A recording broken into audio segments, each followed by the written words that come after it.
All righty, well, welcome to our Small Business Innovation Happy Hour here Friday, June 19th. So happy Juneteenth, and look forward to having a conversation. Again, just a conversation for small businesses. And today we have Julie Orr, who's going to talk with us about PPP and the new Flexibility Act and EIDL. So I know there are a lot of questions with that new act coming out, and as Julie kind of prefaced for us right before, I think some of you jumped online that, don't hold your breath too much, wait until Monday. There might be some new information that comes out. So we know it's rapidly changing, but at this point we really wanted to share at least what we had currently. So I'm gonna have John introduce himself, and then we'll have Julie take the stage and introduce herself and the Community Capital Development Corp.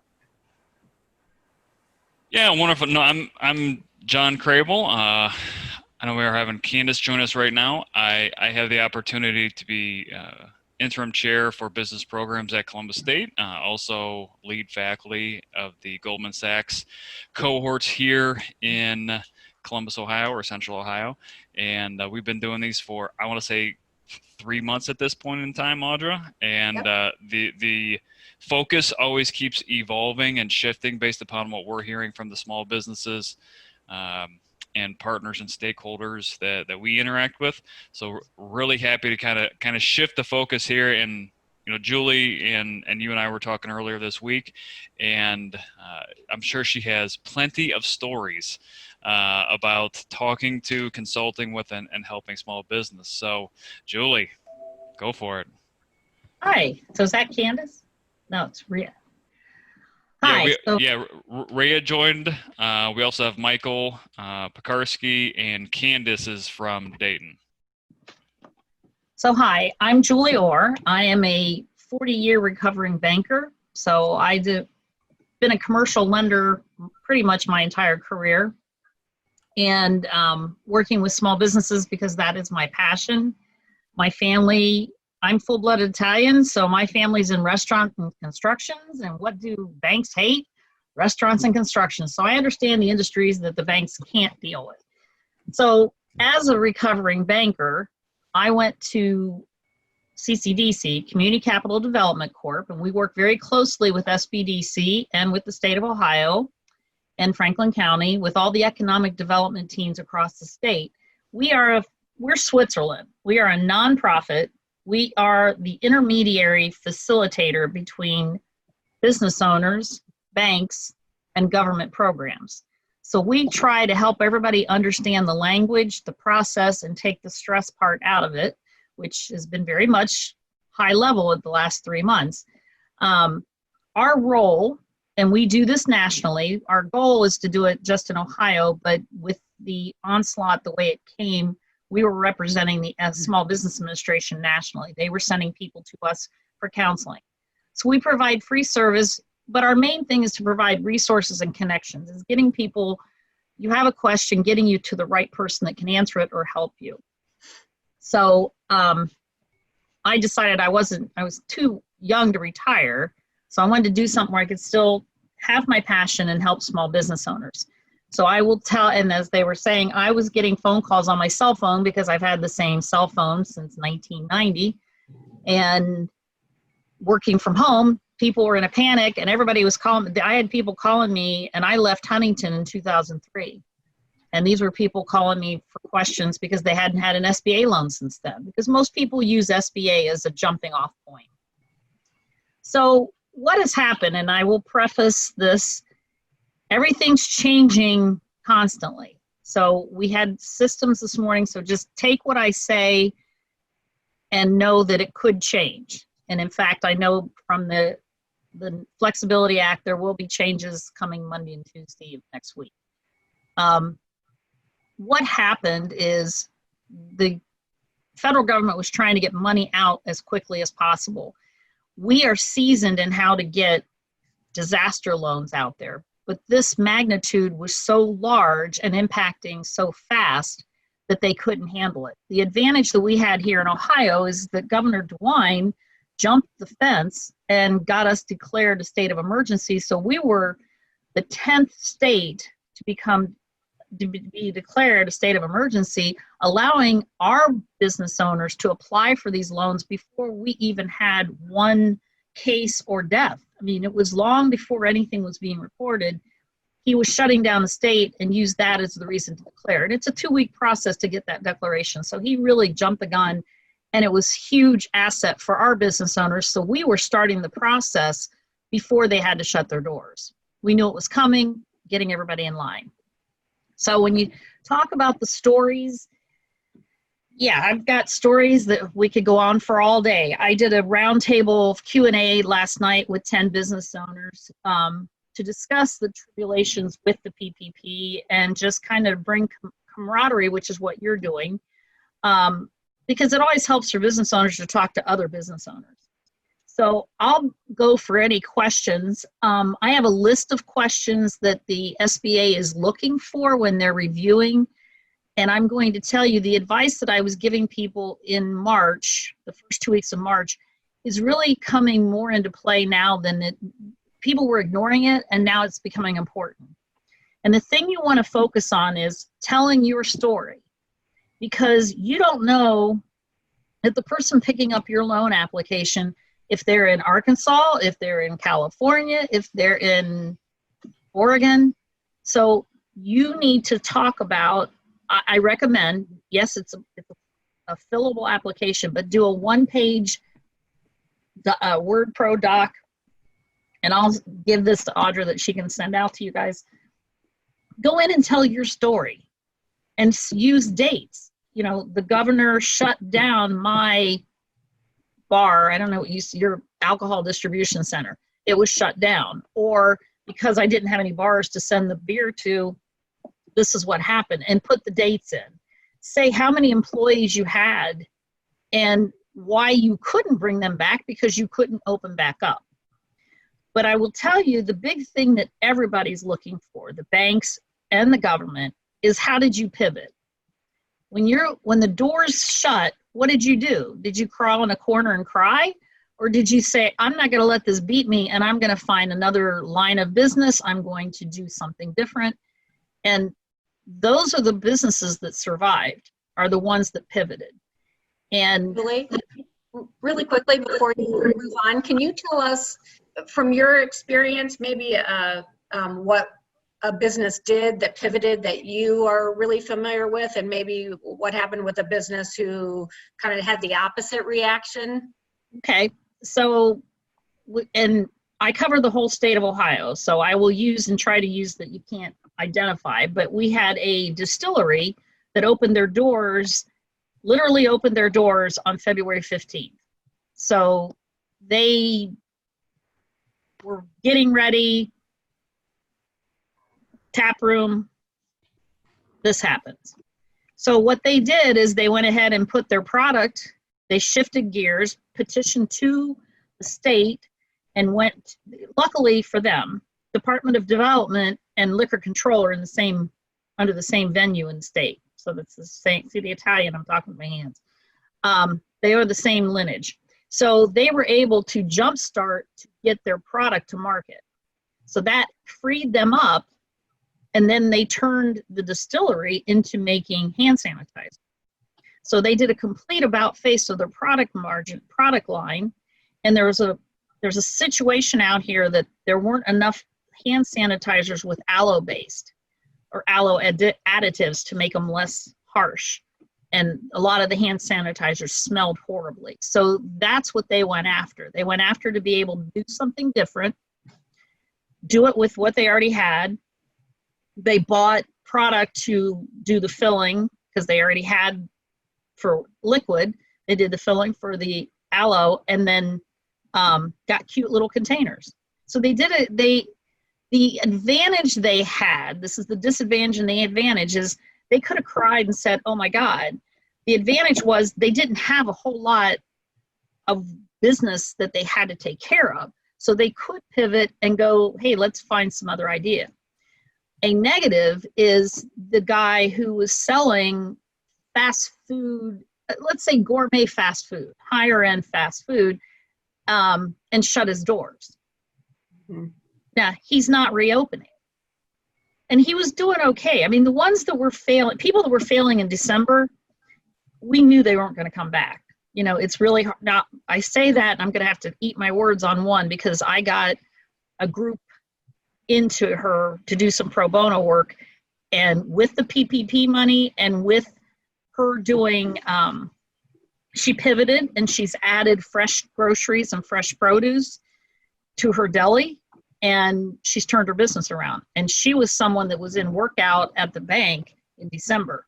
And I really thought she wasn't going to make it. And we sat down with her 2 or 3 times to get her to calm down, take a breath, and move forward. Some of the local restaurants, you know, restaurants that have large menus, the biggest problem with the restaurant is the size of the menu. So we coached and counseled them, shrink your menu, do carry out. And, you know, people thought we were nuts, but I can't tell you how many called, you know, a month later and they're like, oh my God, you were right. A guy that was typically doing $32,000 a month in revenue was doing 28 on carry out, and his expenses were ridiculously low. We took his employees, we got them insured, and instead of using Grubhub and Uber Eats, which those take away from your profits, we got his employees insured, so he kept them on, covered their insurance, paid them as 1099s, and they were out delivering the food. So he's rocking, and both his locations now are back up, and they're doing great, but they're still doing great on their curbside carryout.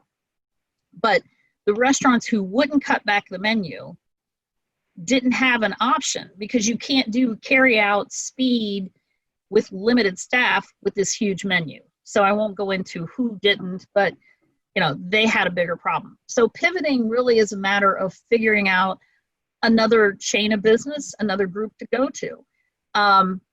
In particular, I had somebody that they were not deemed non-essential. They solicited the hospitals, and they're doing all the laundry for the hospitals. So they went from being non-essential to essential just with a phone call. And now everything's getting back up and running. They've added 2 lines of business. So in those cases, Julie, can you tell us, did those folks, the examples that you're using here, did they apply for both the PPP and the EIDL loan, or one or the other? Or what were you seeing at that time in terms of that financing need? We were recommending that people do both. Most people did the PPP because that's going to be forgiven in their minds. And now that the EIDL's coming back around, people are seeing that the EIDL does make sense. The EIDL was the only thing we had up until March 26th. So a lot of people were doing the EIDL and then not getting through and getting frustrated. The PPP, because you're working directly with a bank, was easier. So it was easier to get done. A lot of people who applied for the EIDL in March and April are just now getting the grant money and the approval. I mean, I had a guy who's a high professional, and he called me and said, Julie, is this a scam? Because, you know, he got an email. He applied April 12th or something, and he just got the money. And he's like, I don't know if I want to take the loan. And I'm like, the EIDL loan today is still 30 years at 3.75. It's cheap money. So even if you don't need it, but you think you might, the EIDL you don't have to qualify for. There's no follow-up. You take the money and then you just pay it back. The PPP has the follow-up, and that's where I'm saying with the PPP and the EIDL, if you haven't applied with the EIDL, I've got these questions that we can go over that you should put into telling your story. But with the PPP, even in telling your story, even with going through the forgiveness, you need to tell your story, because one company may not have been impacted as someone else, because what we don't realize is who was impacted because their vendor was cut off. I have a lady that they couldn't get plastic bags, and they needed plastic bags to return the PPE, the protective, where those all had to be sealed. Well, nobody could get plastic bags. So we put her, Ohio has the Ohio manufacturer, Ohio Poly. And they were able to find her a manufacturer in Coldwater that could do the plastic bags. So a lot of what we've been doing is matching people together to help them find bodies, because people were laid off. So we're like, hey, here's a group of people we know were laid off, and they'd contact the business owners. So it's been a lot of camaraderie, working with the chambers, working with Columbus State, working with Ohio State, people that are out touching business owners to say, hey, what can we do? Who can we connect them with? And so go ahead, Ray, did you have a question? Okay. And so from a PPP standpoint, so getting PPP has closed. So if you don't have an application in yet, it's too late for the PPP, right? Right. But the EIDL reopened June 15th, is that correct? Yes. Okay. So talk about that a little bit, Julie. Is that the same program from a PPP or from an EIDL standpoint that was previously being offered? Same loan, same rate? Same loan, same rate. And what was happening, the EIDL, people weren't as excited about the EIDL because the PPP had the chance to be forgiven. So why would I take a loan at 3.75 when I can take this one, and if it's not forgiven, it's at 1% or 2% or whatever. But the payback period on a PPP, if it's not forgiven, they did extend. It was 1 year, then it went 2 years, now it's at 5 years. So the payback period's better. It's hard on me for my loans. So we have 504 loans, which are for real estate and equipment. When I'm doing spreads and doing cash flow capability, I have to count the EIDL and the PPP in those loans, and both have to be counted on the EIDL's on a 5-year and the PPP was on a 2-year. It's going to go to a 5-year. So even though it was a 30-year loan, we had to calculate it at a shorter payback period. Neither one have prepayment penalties. The good things that have happened is when this all was first rolled out, the PPP basically sucked up all the 7A money. So business owners that were out talking to banks about traditional 7A, everything stopped. Now there's money back in the coffer to be able to do 7A loans. So even if somebody didn't get a PPP, there's still money out there. And a 7A is going to be, the PPP is at 2%, 1%, 2%, depending. The 7A is going to be like at 4%. So if they need money, there is still ways to get money. But the EIDL is there, and the EIDL is 30 years at 3.75. It's not bad. Again, no fees, no prepayment penalties. So Okay. Even if they don't need the money today, it's still a smart loan to have. So there was a question in the chat that I'll just open that up. So the deadline to apply for a new PPP is the 30th. That Gail happened to mention. Right. The money Yeah, will be gone. And then Yeah. James, tell us your perspective. So you indicated there no PPP has been extended until December. The payback, the forgiveness. Yeah, that's what I was talking about. Okay, you're talking about the forgiveness. We're talking about the application. So Right. just to make sure no one's confused Yeah. on that. Forgiveness is December 31st. Okay. But the problem last night came, and you're not restricted. That's what everybody has to know, is that you can apply for the forgiveness now. You've got an 8-week window. You don't have to extend it out, because this kept coming up last night in the discussion as people were like, I can't make it work that long. Then I had other people who aren't at full capacity that just opened this week. They were in areas that were damaged, and they don't have the capabilities, and they took the money over 8 weeks ago. That's what it's for. It's for the people who took the money, and because they weren't allowed to open, there's no way for them to be back up. It's giving them the extension. If you've already got it, go get the forgiveness and get it over with. So we'll kind of stop there, open it up for any questions that anyone might have. Is there anyone who's got questions? I've got a question about the forgiveness part of it. There's talk in there about full-time equivalent employees. And we did not bring our staff back at full-time, but they weren't really full-time beforehand. So will I be penalized for that? It depends on how you counted them going in. So if you said I have 10 full-time equivalents and you really had 20 employees, then that's still 10 full-time equivalents. Okay. That makes sense? It's what you did in the beginning, what you projected it on, and that bringing it back to that level. And that's why they're extending it. We've also had 2 of those part-timers have decided they no longer want to work for us.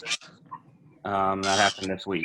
So they finished the pay period, so we have used the money through this pay period, but they have quit. Okay. Are you going to replace them? Yes. Okay, then you'll be fine because you have time to replace them. It doesn't have to be the exact same tax ID. Okay. I mean, you can tell the story that they quit, and these are the 2 people we hired, or I don't know what industry you're in, but you can just say that the impact of the industry, it definitely, we needed that longer term to count towards the payback. And then it's changed from 60-40 now instead of 70-20, 75-20. Yeah. Mm-hmm. So Julie, if I'm looking to get the forgiveness dealt with, do I reach back out to the bank that I got the PPP loan through? Yes, and there is a form, and I will forward those to Audra. They created an easy form for some pretty straightforward deals, and then there's another form, and that's what the banks were waiting on. The banks have been panicking because none of us knew what the forgiveness was going to look like. So I will forward all that to Audra, and she can send that out to you guys, and that's the form you'll take to the bank. Thank you.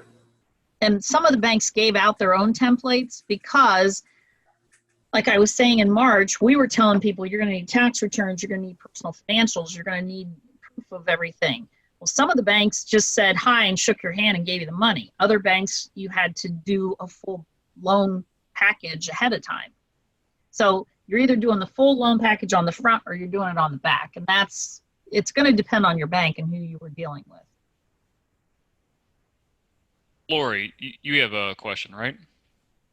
Yeah, I do. So the PPP money I got, and I am using it right now. However, I only have 1099, so I only got covered for my own pay. So do I need to fill out that form with the bank that you were just talking about to get forgiveness, or what kind of proof do they need to show that you've used it for payroll? Yes, you're going to have to fill out the form to show. And so you claim just yourself. Yes. Right? Okay. Yes. So you probably, Lori, and without looking at your financials, you probably could go for an EIDL to cover your 1099s. I'm sure they did for themselves. So as independent contractors, they could have applied to the EIDL. But if you have other working capital needs or you need to hire more 1099s, you could use the EIDL to do that. Okay, You just can't count yours in the EIDL. If yours is in the PPP, you can't count them twice. Okay, so the EIDL is now open to everyone, not just agriculture. Right.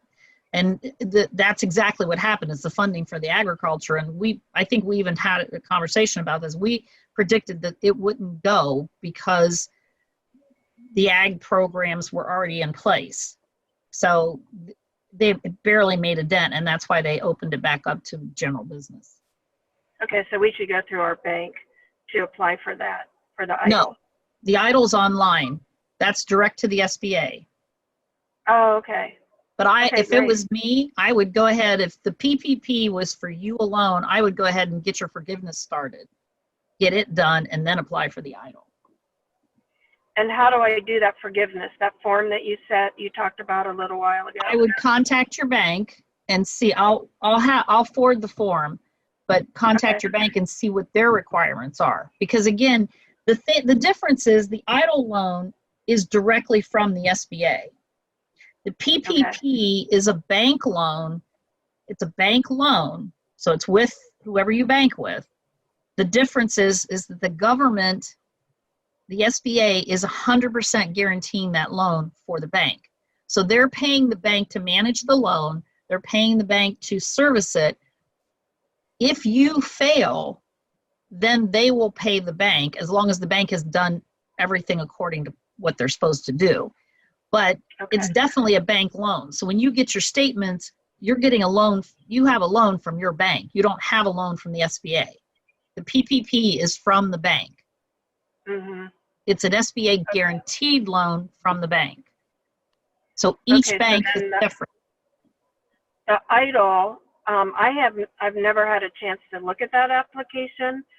So, I mean, what kind of guidelines do you base it on, like my 1099, so to cover that, or to cover other expenses? What do you base that on? What are we supposed to base it on? Go in and you're going to look at working capital needs. And I don't know, is your business still shut down or what kind of business you're in? Do a one-page cover on what that business is and what it's going to take to keep you afloat and what's it going to take to get you to the next step. Okay. And that's timing. That's like, okay, you were shut down on March 17th, then you're still not open. That's a different story than the guy who's been working the whole time. Right. Okay. Sounds good. Thank you. And any vendors you've had problems with, or if you're not getting supplies, you're not getting resources, put that in there, that you've had to go to different suppliers, which is a 30% cost increase to obtain that product. Or you've got to pay overnight shipping because it's delayed, or just that's the kind of stuff. It's how did COVID impact you? Because everybody just looks at the business itself and not everybody else you're dealing with. Okay, thank you. Okay. All right, I see that it says Melissa Silverman had a question. I think that's Jeff. It's It's Jeff, and you're on mute. Jeff, you're on mute. So I have a question about making a decision about the extension. So my situation is that I am, as of next Monday, I'll be back up to being fully staffed on my PPP loan, but it took us a while to get there. So I've only spent about half the money. So part of me is thinking, I don't know what's going to happen if there's a resurgence of the virus. So but I'd love to have more time to spend the money, but I'm nervous about being held accountable for being at full staff 4 months from now, given all the economic uncertainty. So if you take more time to spend the money, does that also mean that the date at which you have to be at full staff is extended that additional 16 weeks or whatever it is as well? Yeah, it was an additional 24 weeks. So they've given an additional 6 months. And I think that, I think you're okay. I think you again, keep your dates. When you added people back, what restricted you, the restriction to adding people back was because people can't come in more than 3 at a time, whatever your business is. So you just explain what the difference is. And then, taking longer to spend the money isn't going to hurt your chances of being forgiven. Oh, really? Okay. Okay. But so I would still apply by June 30th, though, with the original deadline. Well, that was to apply for PPP. Have you already gotten it? Yeah, I got mine on like May 8th, and I thought Okay. the original requirement was to be back to full staff by June 30th. And they've extended that. That's all the new changes that keep coming. Okay. So I guess, but didn't they say that you could stick to your original timeline if you want to? Yes, you could. You have the option to do whatever fits best for your company. So my worry is, let's say the virus comes back and at the end of the year, everything's been shut down again and I've laid off all of my employees because the economy has been bad. Am I then going to not get any forgiveness? I would say, first of all, if we start seeing that uptick, you could hurry up and go for your forgiveness. Oh, so you could do it at any point? Yes. You don't Okay. have to wait for a deadline. So I would say monitor that. Personally, I don't think they'll ever shut us down again. I think that where we are is, again, the pivoting. It's how to make it work in this environment. That was the shutdown was flatten the curve, make this stop. We've got to control it. And I think now, we're 4 months into this. They've got a better handle. So I personally don't think that we're going to be shut down again. I think you'll cut back, but you can control what you're doing. And again, it's the whole pivoting. It's like, okay, well, I don't know. What do you do? What's your business? I keep getting muted by the host, but it's dog training. Oh, okay. So we come up with, okay, here's what we're doing. So maybe you go to 1099 or, you don't want to do that until you get to forgiveness. But maybe you do training where you're train the trainer kind of thing, where you're training individuals to train their pets. I don't know. I'm just coming up with that. So our business is booming right now. I'm just worried about, is there a vulnerability? Let's say there just keeps being rolling unemployment and the economy crashes. Am I going to lose my chance at forgiveness if I end up having to lay off because there's a crater in demand? I can tell you the first thing is to turn the news off, because I am busier now than I have been since I started. I started with CCBC in 2017, and I've been a banker for 40 years. I have 17 deals right now. My average is 3. There are 5 of us, and we're all hitting over 12 to 15. Everybody's borrowing money, and and my deals are big. I mean, they're borrowing money to buy buildings, to build buildings, to buy large equipment. I mean, you guys can, it's recorded, you can come back, but I don't see the economy crashing. I'm telling you, it's just the opposite.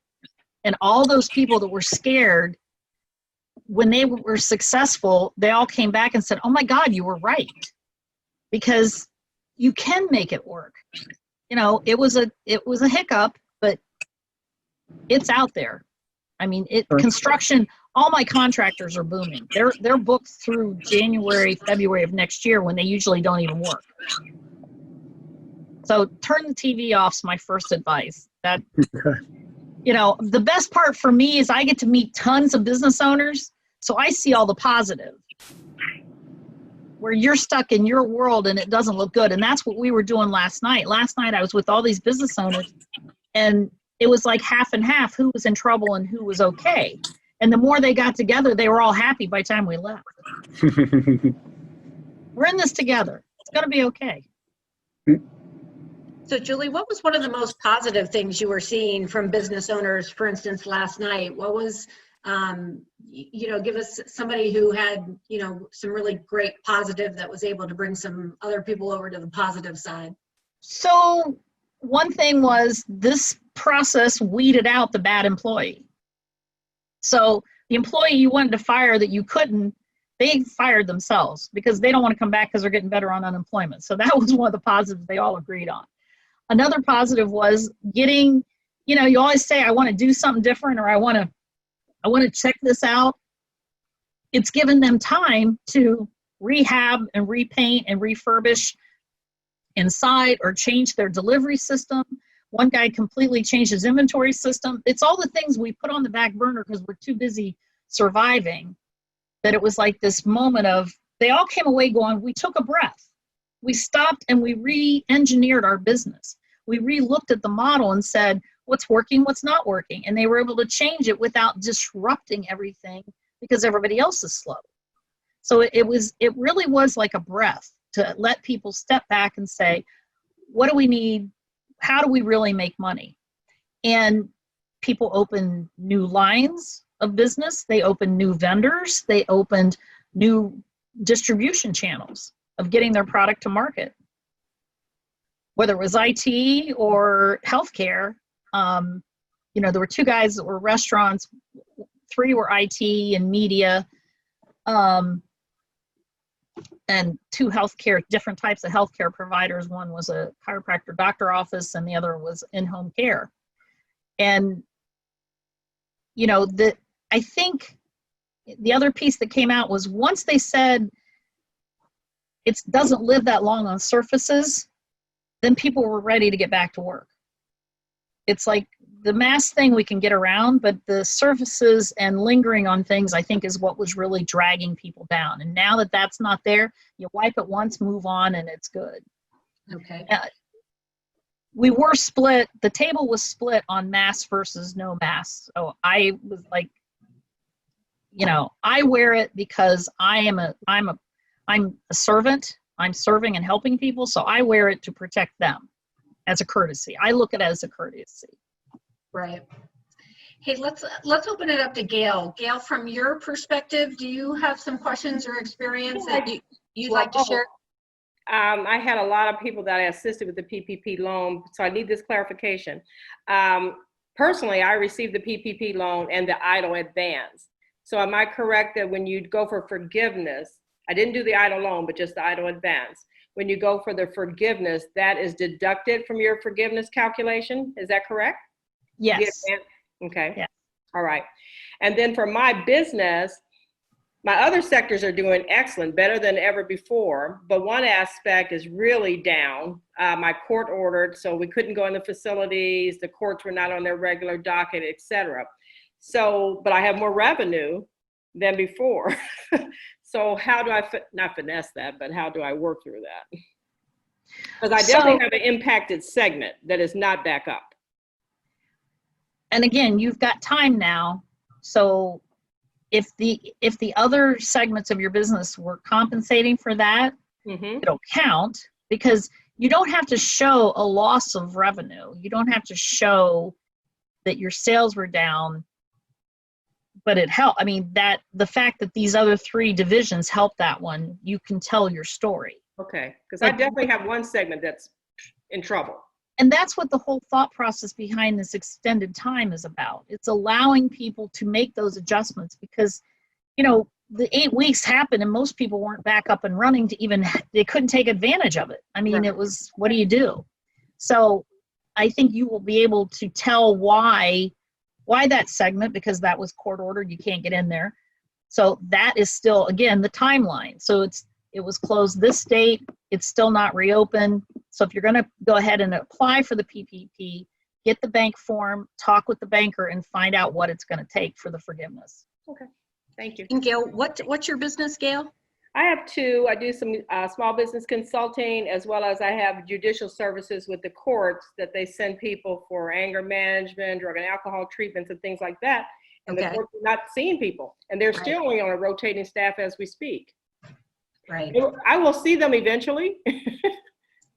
Well, and Gail, if you and I want to talk offline, because I can send you people. I would be happy to. Okay. Okay. Wonderful.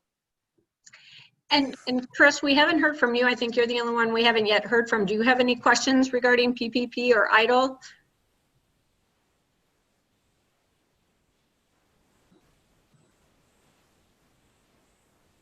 If you do, you're on mute. Give him a minute while he or she gets off the mute. For any questions, anyone else have questions right now? Yeah, I wanted to pick up on Gail's question. So we received our PPP loan, and then a couple weeks ago we got an EIDL loan as well.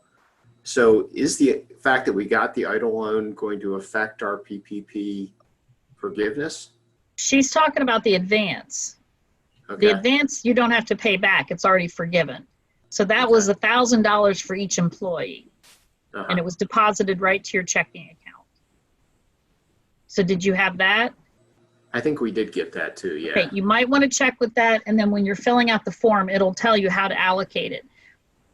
You can't double count is the only thing. So you're not going to lose from your forgiveness if you have another loan. So you can have both of them. Okay. And you don't have, the deduction is, if you use the advance for payroll, you can't put that towards the PPP forgiveness payroll. But now with lengthening it out, she's not going to have an overlap. You're not going to have an overlap because it's already going to be out there. So when you do the calculation, you're going to see that you made up that in that 8 week period. Yeah, it could have happened, but you got till December. You've got time. Okay. Awesome. Thank you. Julie, are you concerned at all about the way people are using the PPP or the EIDL in terms of what they're meant to be used for and how they should be tracking that usage? You want to put me on the spot. There are people who applied. There are people who applied that shouldn't have applied, and they got the money, and I've convinced a lot of them to give it back. You can't use the money. You can't use EIDL to pay debt. EIDL is for working capital. You can use part of the PPP to pay debt and rent. So you just have to keep good books. You know, you have to know where all the money was spent. So the people that would get in trouble are the people who, without naming names, so we have people who filled out unemployment for their, let's just say they fudged their unemployment numbers. And it's hard to talk about this. They said what their payroll was, and I'm not so sure it was the accuracy. And so if you get audited, now everybody's like, oh, well, under 2 million, you're not going to get audited. And I'm like, it's the government. Yeah, guaranteed over 2 million, you're going to get audited, but nothing's stopping you from getting audited underneath. But there are people who falsified what their employees were making, and I don't know how they're going to show this, but it's, you know, we see things. You can only tell people what they shouldn't do, but that one is be truthful. That's the only thing I can say is be truthful and keep good records. Those would be my future clients. They'll be your future clients, yes. Right. So the 504 loan, the loans I was talking about, how I'm so crazy busy, the 504 loan is an SBA loan that the borrower puts down 10%, the bank puts in 50%, and the SBA puts in 40%. So I do the 40%, and those are, right now, my interest rates are fixed at 2.6 for 20 years and 2.7 for 25 years. Where a conventional bank is going to be more like 5.25 for 5 years. So on large real estate deals, it's not like your residential mortgage. You can't get long-term loans. So that's why I'm so crazy busy, is people are buying buildings and buying large equipment. And my equipment loans are at 2.6 for 10 years. So we're on Facebook and we're on LinkedIn, and I put tips on there every day for resources on our Facebook page and on LinkedIn. Different ones, the U.S. Entrepreneurial Council, Small Nation, a lot of these guys are having really great, Montrose Group, there's a lot of economic development people that are out there showing you that, yeah, if you can't make it where you are or something happened to your business, maybe you want to move to Bell Fountain or you want to move to Hillsborough. And moving into a small city, there's a lot more benefits. And moving into rural, we've got a lot of development going over in Zanesville, and the federal government has special programs, and so does the state of Ohio, that you're looking at 1% loans and grants to move into Zanesville. So if you're passionate about something and it doesn't work because you're stuck on this corner, maybe there's other alternatives. Maybe it's moving your location. And I think James had a question. Did you, James? Yeah, it was back to how the EIDL can be used. You answered one question. I was getting two different opinions on whether it can be used to pay down other debt. No. You said no. What about short-term credit cards or like revolving lines of credit? That's still debt. Okay. It's working capital, but I would go on to the website. It'll list everything out. But again, this could all change next week. Sure. But and the also, PPP, you could pay those, but the EIDL was not. Sorry. What about capital improvements? You can do capital improvements with EIDL. You can't go buy a business with it, but if the capital improvements are necessary for the survival of the business, okay. Yeah, it's working capital. So go onto the website, read through it.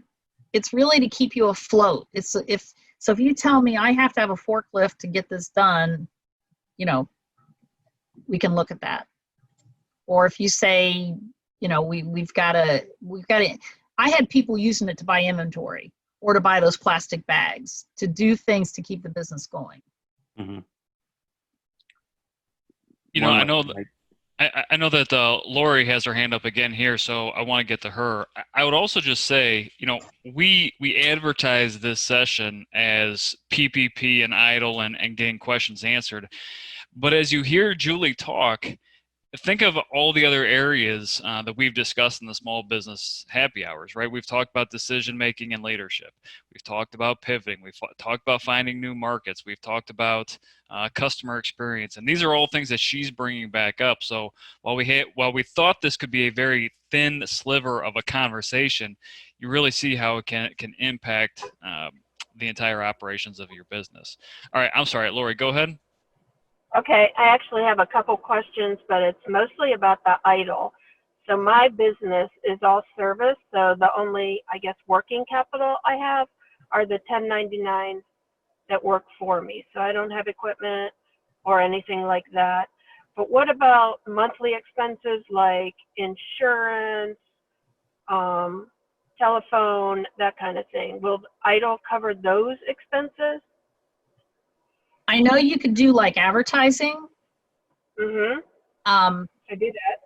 Telephone is working capital. I mean, that's survival. So I wouldn't see why not. They're looking at what you need to spend the money to keep the doors open. Okay, good. And then can you just explain what your company does? CCDC, is that what you said? Yeah, so Community Capital Development Corporation, we've been around since 1981. And our main thrust at that point in time was doing 504 loans. And we do loan programs with the City of Columbus, Franklin County, State of Ohio, Delaware County. I'm working on programs with Union, City of Westerville, City of Grove City. We're working on a program with City of Dublin and Pickerington, Licking County, Athens County, the SBDC in Athens County. So we act as advisors. We're all ex-bankers. So the difference is, I've been teaching for years that not all bankers are the same, not all banks are the same. So as a small business owner, you have to find the right match. So when you go to a bank, you have to listen to what they said. So if somebody says you get turned down, you need to find out why they turned you down, because it's not always you. A lot of times it's the bank. A lot of times it's the way it was presented. It may be who you talked to at the bank. You didn't get to the right person. And as a small business owner, you don't know this. So that's where we come into play. So I have a guy he's in Shanghai.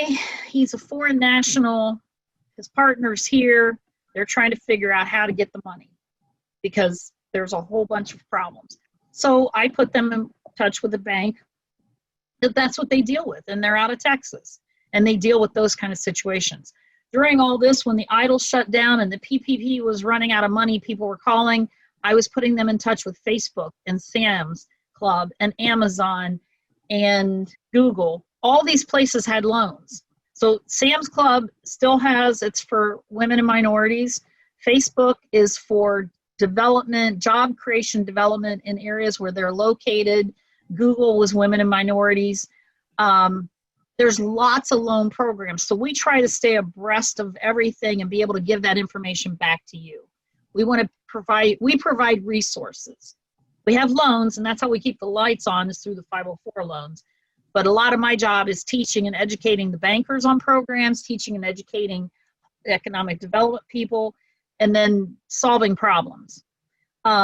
In particular, I've got a large grocery store, and Audra's aware of this, and that's my boss.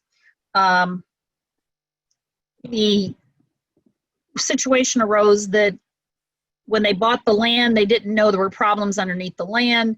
We got Franklin County to come in and step in and help, because this is a Hispanic grocery store in a food desert. It creates jobs, it creates help for the community. And now we just found out this morning that the county's going to put in sidewalks. And that, to me, that's more worthwhile to me than anything I've done, because that community's getting sidewalks. Those kids can ride their bikes to the grocery store, which is what I did as a kid.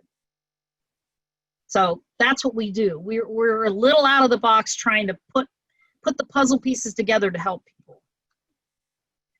And I would just say, Julie, thank you. Overall, I think you provide such a great value for folks and always have throughout your career. So, I really appreciate your perspective and coming on and sharing. And we know, based on what you said to us earlier, that there are certainly ever-changing regulations. We know that small businesses have, a lot to keep in mind, getting your business up and running.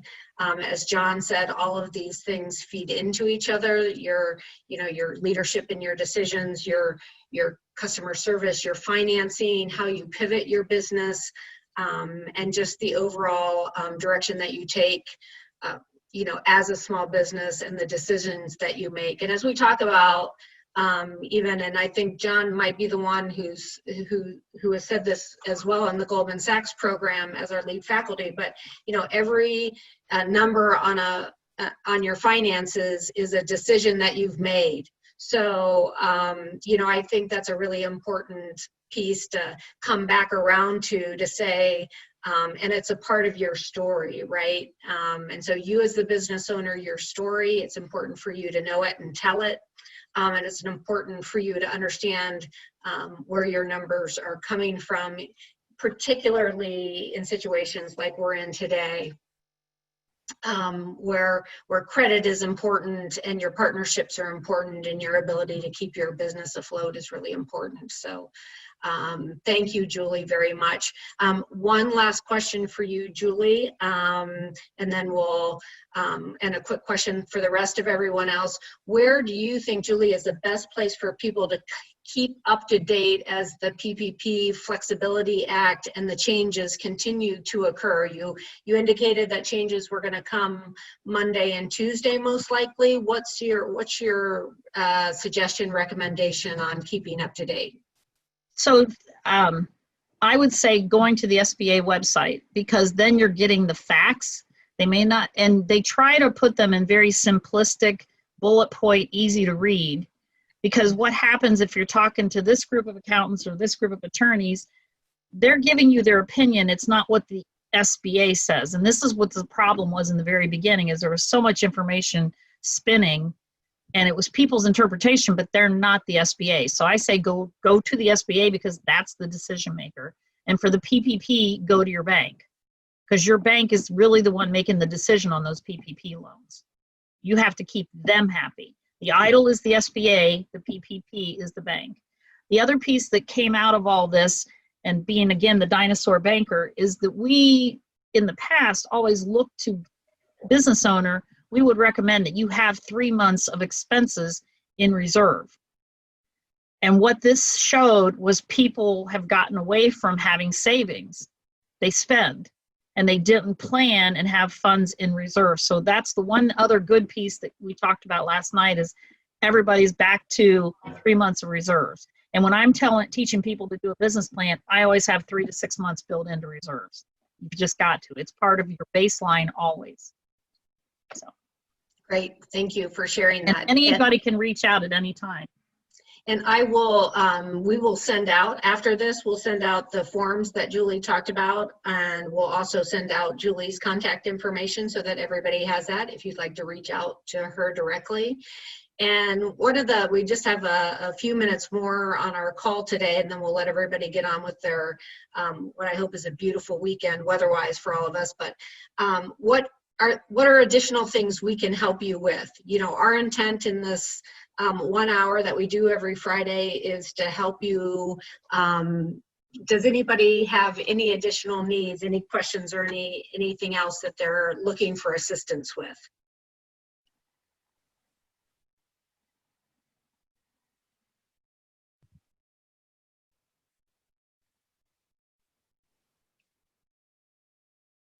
I think that's a where do we start, Audra? Yeah. I've got one. Professional copywriter. A Professional copywriter? Alrighty. So with the stuff, we're redoing our whole website and everything, and in doing so, spending that much money on it, I want it to look professional and not come from me. Okay. Someone to translate business speak. Okay, I'll reach out to you on that, Michael. I think we can help you out. Okay. Can I make a suggestion? Yep. Have a good attorney your attorney, your advisor, and your insurance agent, and a relationship with your banker. But definitely an attorney. I just dealt with a situation where they bought a business without using an attorney. And it's biting them. Right. Have your advisory group ready. Yes, have an advisory plan. Yeah, absolutely. All righty, John, any final comments from you? No, I'm going to go back to my comment that I made about 15, 20 minutes ago. I love the fact that everything dovetails together, right? I mean, we can't, as small business owners and entrepreneurs, take any one topic in a vacuum and expect to make a well-informed and implemented plan of action happen. Everything has to be taken into consideration.